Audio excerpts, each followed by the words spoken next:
Республика президенты программалары негізінде фермерларға ярдәм көрсетілі.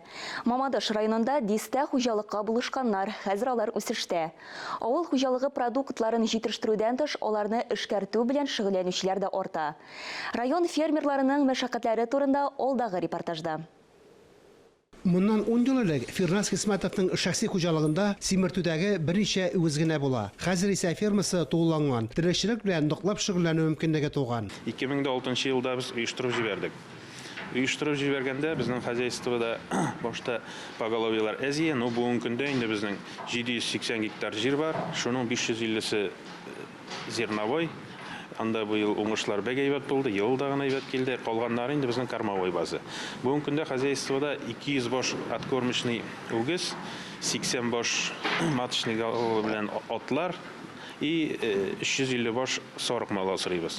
Ә хезмәттәшләре белән кооператив төзегәч, фермерның продукция эшкәртү мөмкинлеге дә барлыкка килә. Республика президенты программалары буенча күптән түгел казылык җитештерү комплексы сатып алынган. Төп чимал, итне шәхси хуҗалыклардан да алып эшкәртәләр. Шәхси ихтыяҗлардан артып калган продуктларны авыл һәм Мамадыш шәһәре кибетләренә сатуга чыгаралар.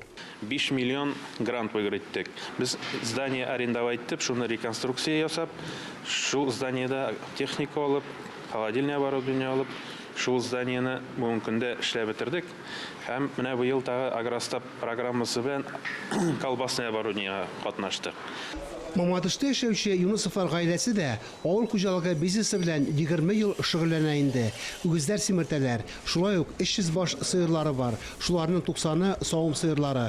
Көн саен бозаулап торалар. Бүгенге көндә бер тонна сөт савабыз.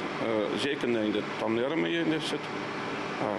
Насың инде әзрәк малатняклар шавалга план бар. Менә бүгенге көндә бер 50 баш тонналар бар. Бозаулыйсы менә соңгы көннәрдә 5-се бозаулады инде. Менә тагын яңадан бер 10-сы бозауларга тиеш менә.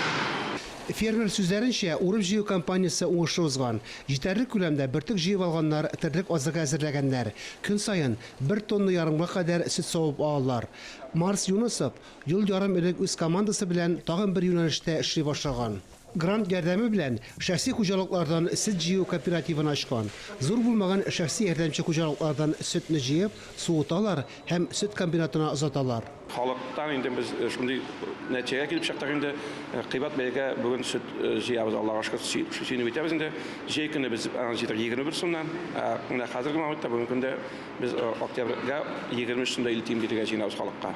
Планнары тагын да зурдан. Бу бинада сөт эшкәртү буенча мини-цех булачак. Яңа гына газ үткәргәннәр. Кефир, май, башка сөт продуктларын Мамадыш районына, күрше тирә төбәкләргә җибәрәчәкләр. Кешеләргә ошарлык, сыйфатлы, яхшы ашамлыклар җитештерсәләр, аларга ихтыяҗ да булачак.